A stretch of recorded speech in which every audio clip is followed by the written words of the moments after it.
Puji Tuhan, kita bersyukur pagi hari ini, di mana hari yang indah, di mana kita boleh kembali memuji menyembah Tuhan, sekalipun lewat live streaming. Dan saya percaya bahwa kita akan mengalami anugerah Tuhan lewat kebenaran firman Tuhan. Setiap pujian yang kita naikkan menyenangkan hati Tuhan, dan kita percaya kita sudah mengerjakan tugas kita dan tanggung jawab Tuhan yang akan kerjakan bagi hidup saudara dan saya.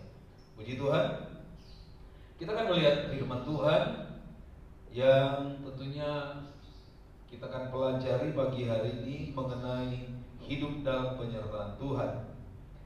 Kalau kita hidup dalam penyertaan Tuhan, saya percaya bahwa apapun yang kita hadapi, apapun yang kita lalui, Tuhan juga akan ada bersama dengan kita. Di dalam Keluaran pasal 13 ayatnya yang ke-17 sampai ayat 20, ada beberapa ayat kita baca di sana. Keluaran pasal 13 ayat yang ke-17. Mulai, setelah Firaun membiarkan bangsa itu pergi, Allah tidak menuntun mereka melalui jalan ke negeri orang Filistin, walaupun jalan itu yang paling dekat. Sebab firman Allah, jangan-jangan bangsa itu menyesal apabila mereka menghadapi peperangan sehingga mereka kembali ke Mesir. Tetapi Allah menuntun bangsa itu berputar melalui jalan di padang gurun menuju ke laut Temirau. Dengan siap sedia berperang, berjalanlah orang Israel dari tanah Mesir. Kita loncat ayat 20. Demikianlah mereka berangkat dari Sukot dan berkemah di Elim,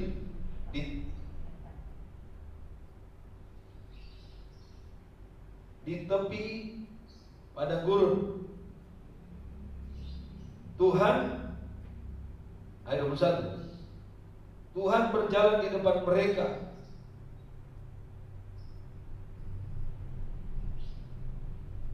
Ayat 20 sekali lagi, perhatikan sana.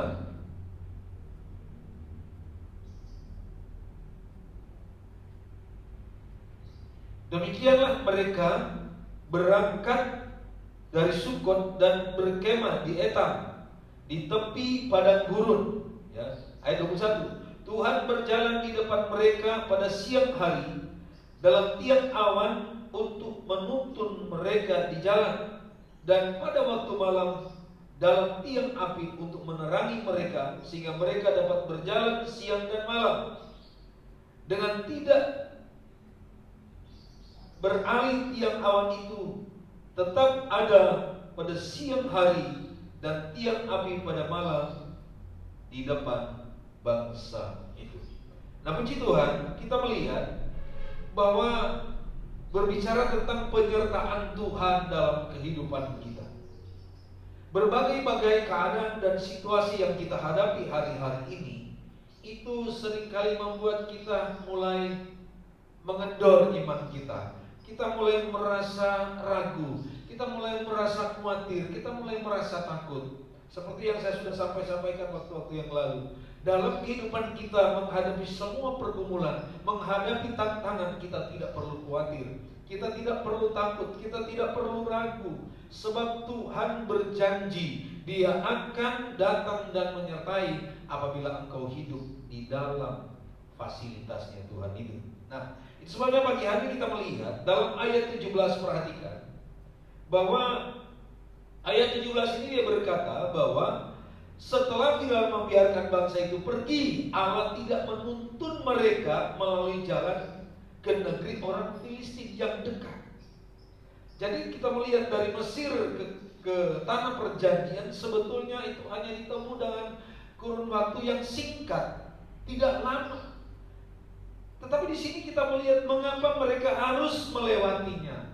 Saya tidak membahas bagaimana pengalaman awal, tetapi saya mau katakan saja pada pagi hari ini bahwa penyertaan Tuhan itu sempurna. Amin. Nah, kita melihat bahwa Tuhan tidak menuntun mereka melalui jalan orang Filistin, tetapi Tuhan harus mengizinkan mereka untuk lewat ke padang gurun.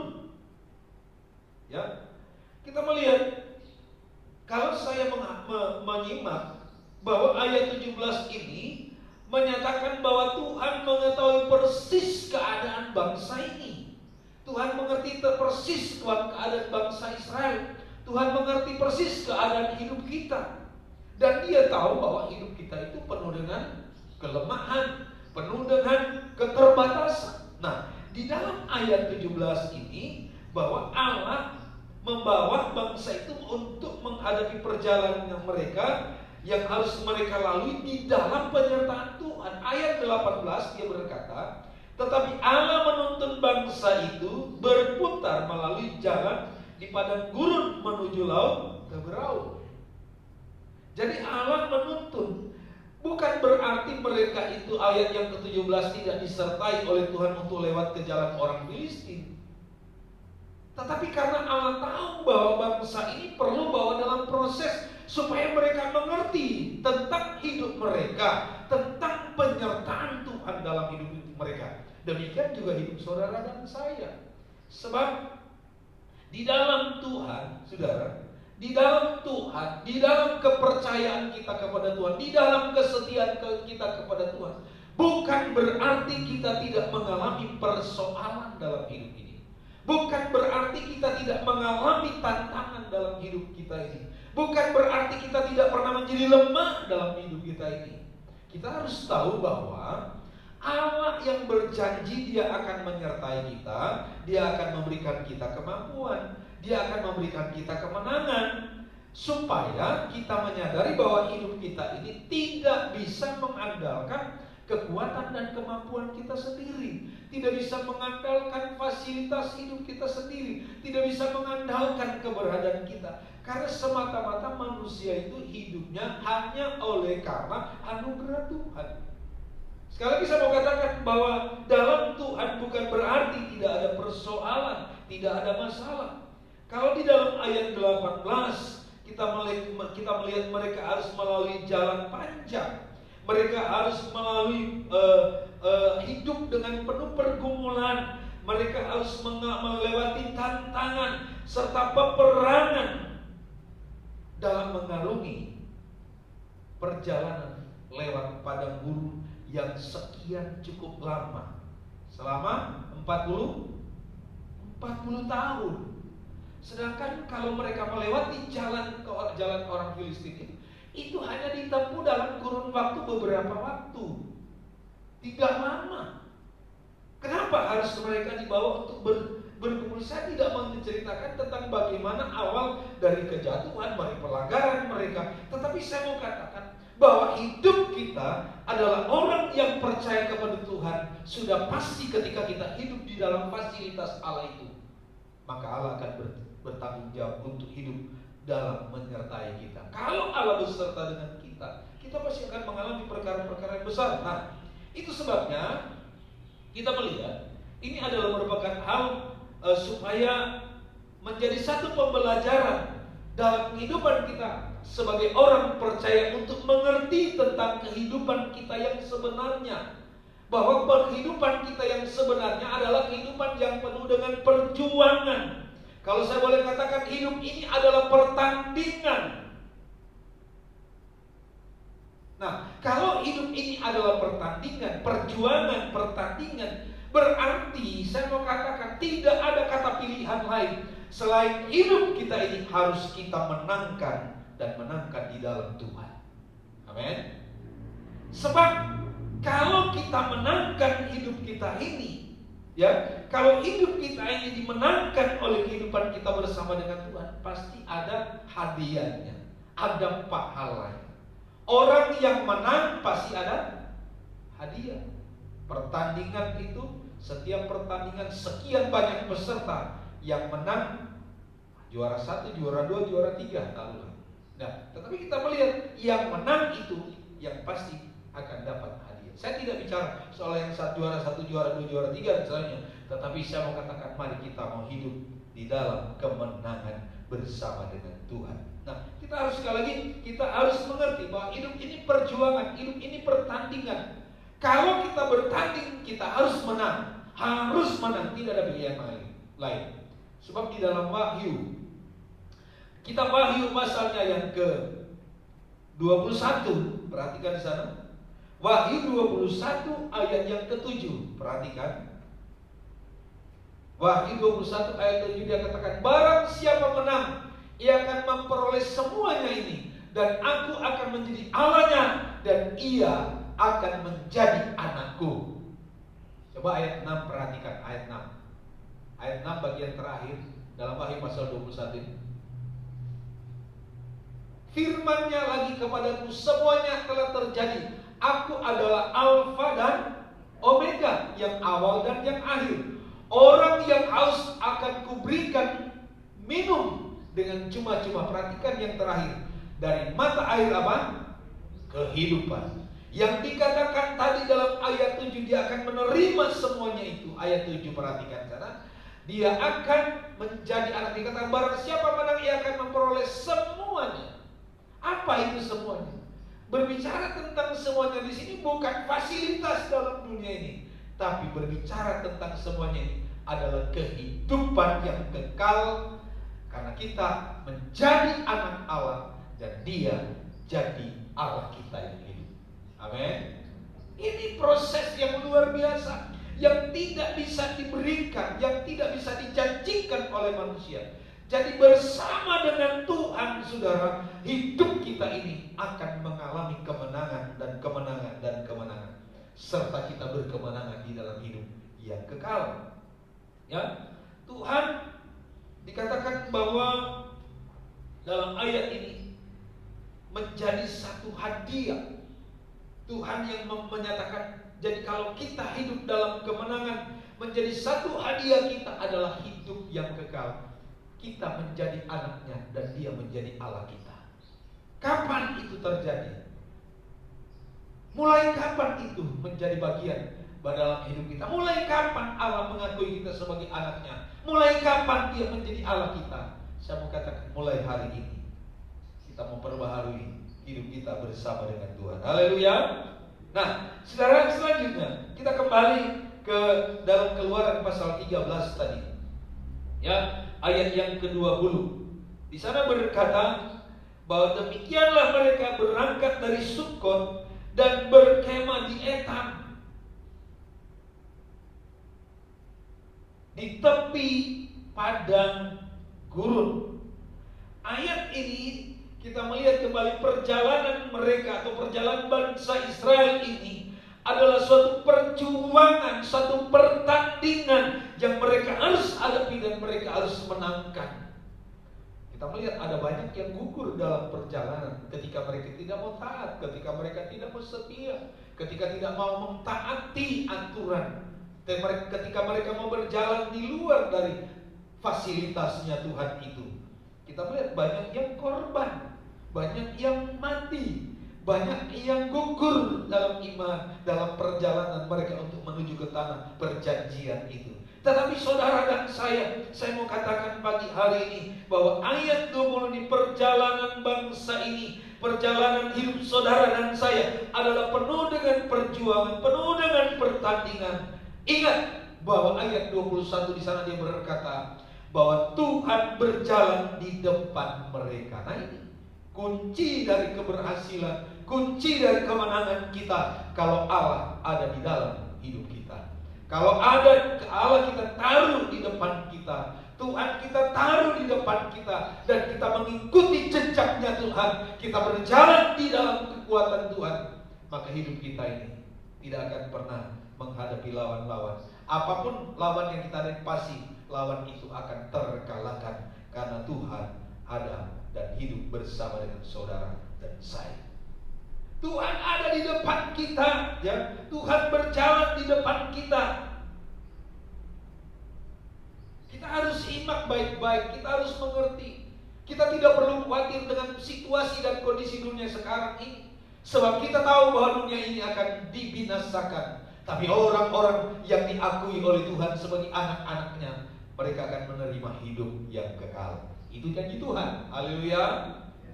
Itu yang tidak perlu kita khawatiri, yang kita harus banggakan, karena janji Allah sepenuhnya akan diberikan dalam hidup mereka yang berjuang, yang bertanding di dalam pimpinan Tuhan. Seperti bangsa ini, bangsa Israel, dikatakan Tuhan ada di depan mereka pada siang hari dalam tiang awan untuk menuntun mereka di jalan. Dan pada malam hari, dikatakan pada waktu malam, dalam tiang api untuk menerangi mereka, sehingga mereka dapat berjalan siang dan malam. Berjuang dengan Tuhan, ada pemeliharaan Tuhan. Siang hari tiang awan menyertai kita, di malam hari tiang api menerangi kita. Artinya kita melihat berjuang. Dalam perjuangan kita, dalam pergumulan kita, dalam pertandingan kita, kita harus sadar, kita harus tahu bahwa Tuhan menyertai kita. Tuhan ada bersama dengan kita. Itu sebabnya jangan menunjukkan kesombongan kita, jangan menunjukkan keangkuhan kita, jangan mengandalkan fasilitas kita. Apa yang engkau miliki hari-hari ini? Dengan situasi yang kondisi yang ada sekarang ini, Tuhan izinkan kita harus melakukan, cuma di Indonesia, seluruh dunia Tuhan izinkan kita alami, supaya kita lebih mengerti bahwa hidup kita ini hanya satu, hidup hanya oleh karena Tuhan. Kita harus kembali kepada Tuhan. Apa yang kita mau perbuat? Sekarang Tuhan ingin buka mata saudara, buka mata hati saudara dan saya, buka pikiran kita untuk melihat apa yang kita mau perbuat. Saudara dan saya mengasihi Tuhan, oke, yes, luar biasa. Tapi apakah engkau sudah mempraktikkan kasih Allah itu kepada sesama? Banyak orang menjerit di luar sana, banyak orang membutuhkan uluran tangan saudara dan saya, banyak orang membutuhkan pertolongan kita. Tunjukkan bahwa kita adalah anak-anak Allah. Bagi engkau yang sudah diberkati Tuhan, ulurkan tangan. Mari kita mau berbuat untuk orang yang ada di luar sana, yang menjerit, yang membutuhkan pertolongan. Kita tidak punya motivasi apa-apa, tapi tunjukkan bahwa kasih Allah ada pada kita untuk kita lakukan. Bagaimana Allah mau berbuat kepada mereka, itu tanggung jawabnya Tuhan. Soal keselamatan, kita datang dengan kesaksian kita bahwa kita adalah anak-anak Allah yang hidup. Haleluya, haleluya. Nah, oke, puji Tuhan. Nah, itu sebabnya kita melihat, saudara, di dalam ayat 21 sampai ayat 22, perhatikan di sana. Jika kita ada dalam penyertaan Tuhan siang dan malam, kita akan merasakan pertolongan dan kemenangan dalam Tuhan. Jadi ojo mikir kita ini sudah menang, kita ini sudah orang menang, dan kita berpikir yang lain kalah. Kalau kita sudah menang, menangkan sekian banyak, menangkan sebanyak-banyak mungkin untuk orang datang kepada Tuhan. Paling tidak Alkitab mencatat, mereka mengaku bahwa Tuhan yang kita sembah adalah Tuhan yang hidup dan berkuasa. Sekarang kita melihat orang-orang yang terpapar dengan virus corona di rumah sakit. Apa yang mereka perbuat? Gak ada obatnya. Yang mereka buat apa? Dokter-dokter, para medis berkata, berdoa, berdoa, berdoa, berdoa kepada Tuhan. Nah, kita melihat ini waktu dan kesempatan. Nah, ayat 21 dan ayat 22 kita melihat di sana bahwa ini, jika kita ada dalam penyertaan Tuhan siang dan malam, kita akan merasakan pertolongan dan kemenangan dalam Tuhan. Sebab Roma pasal yang ke-8 ayat 31. Roma 8 ayat 31 bagian yang terakhir di sana dikatakan, jika Allah di pihak kita, siapa yang akan menjadi lawan kita? Enggak ada. Jika Allah ada di pihak kita, siapa yang akan menjadi lawan kita? Kata ayat ini luar biasa, saudara. Siapa yang menjadi lawan? Siapa yang bisa melawan saudara dan saya? Tidak ada ayat ini berkata. Nah, itu sebabnya di sini saya dan saudara melihat hidup kita ini ternyata bukan karena gaya-gayaan, bukan karena mengandalkan seluruh kekuatan kita, kemampuan kita, fasilitas kita, tetapi di dalam ayat ini berkata, mari mengandalkan Tuhan. Jika Allah di pihak saudara dan saya, tidak ada yang bisa melawan kita. Kita melihat sedikit tentang kita harus memahami penyertaan Tuhan dalam hidup kita. Kita harus memahami penyertaan Allah dalam hidup kita. Kita melihat bahwa dalam penyertaan Tuhan bukan berarti saya katakan tidak ada persoalan, tidak ada masalah. Nah, ini harus kita lihat bahwa semua persoalan masalah tanpa kita hadapi bersama dengan Tuhan itu akan membuat saudara dan saya gugur dalam iman kita. Kita melihat contoh dalam Matius pasal 8 ayat 24. Matius pasal 8 ayat 24, pengalaman murid-murid Tuhan Yesus. Ya, dikatakan sekonyong-konyong ayat 24. Sekonyong-konyong mengamuklah angin ribut di danau itu, sehingga perahu itu ditimbus gelombang. Tetapi Yesus tidur. Perhatikan di sini juga. Murid-murid Tuhan Yesus di saat mereka mengarungi danau itu, ketika angin ribut datang, perahunya mulai goncang, mulai terjadi kegoncangan. Mereka mulai mengalami ketakutan. Mereka mulai berkata, kami akan binasa, kami akan mengalami hal yang luar biasa fatalnya. Tapi ingat, ada Yesus. Yesus tertidur di buritan. Singkat cerita ini, cerita tentang pengalaman murid-murid Tuhan Yesus. Yesus tertidur. Tetapi ayat 25 dia berkata di sana, maka datanglah murid-muridnya membangunkan dia, katanya, Tuhan, tolonglah. Tuhan, tolonglah. Kita binasa. Nah, iya. Kita binasa. Perhatikan bahwa ketika mereka mengalami keahlian mereka dalam mengarungi danau itu, karena mereka seorang ahli di dalam pelayaran itu, di danau, ya ahlinya. Murid-murid orang-orang yang ahli, tapi keahlian mereka itu, kemampuan mereka itu, kesanggupan mereka itu, fasilitas yang mereka miliki itu tidak bisa menyelesaikan masalah angin tofan, angin ribut itu. Tapi ingat, di dalam perahu itu ada Yesus. Saudara dan saya lihat, di dalam perahu mereka ada Yesus. Ketika ayat 25 mereka ingat ada Yesus yang di buritan, mereka bangunkan, Tuhan, tolong, kita binasa. Ayat 26 ia berkata kepada mereka, mengapa kamu takut, kamu yang kurang percaya? Lalu bangunlah Yesus menghadap angin dan danau itu, maka danau itu menjadi teduh sekali. Saudara, kita melihat, kita tidak serta-merta datang, danau, persoalan selesai. Tapi kita datang kepada Tuhan. Bangunkan imanmu di dalam Yesus. Bangunkan Yesus di dalam hidupmu, di dalam perahu hidupmu, di dalam perahu rumah tanggamu, dalam perahu usaha pekerjaan, dalam seluruh aspek kehidupanmu. Karena Tuhan berkata kepada bangsa Israel, Dia akan menyertai siang dan malam. Jadi Tuhan akan menyertai siang dan malam. Tuhan akan menyertai dan memperlihatkan kepada mereka kebenaran. Dan ini terjadi. Murid-murid Tuhan Yesus ketika mereka mengarungi danau itu dengan kekuatan mereka, masalah mereka tidak bisa selesaikan. Tapi ketika mereka bangunkan Yesus, Yesus ada di dalamnya. Yesus katakan, tenang dan diamlah. Persoalan itu, dengan kata lain, istimewanya saya mau katakan, semua persoalan itu, ya, semua badai gelombang, semua persoalan itu, Yesus katakan tenang, dan terjadilah tenang, aman, damai di dalam Tuhan. Haleluya.